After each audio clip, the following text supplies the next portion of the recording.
उप मेयर जी नमस्कार। खुश रहू। हे पर तनका सही कर दे। मेयर साहब नहीं खन, हाकिम साहब कहला ना कि अपनहू सही कर देम तो हो जाई। ई काथी हई? पढ़ लू ना, कंफर्म हो जाएम।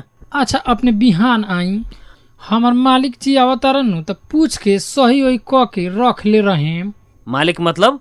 हमार पति देव। उप मेयर तो अपने बानी, तय में अपने के पति जी के कौन काम बा? ए बउआ, हम पढ़ल लिखल नइखी नु, सारा काम उहे के देखेनी, जहाँ कहेलन वहाँ हम खाली सही करेनी। आई कथी लिखल हई हमरा थोड़े था बा, वहीन तो एक बार देख लिहन, आ जहाँ कहियन वहाँ हम सही क देहेम।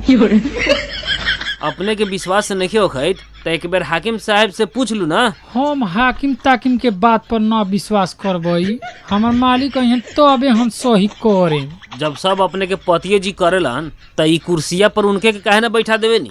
आधा काम अपने करेनी, आधा काम उहाँ के करेनी। पढ़ल लिखल ना रही तो अपने के तो चुनाव में न लड़े के चाही। ई बतवा हमरा से काहेला पूछत तार? जे वोटवा दे के जीतैले बा जानम का से पूछी ह।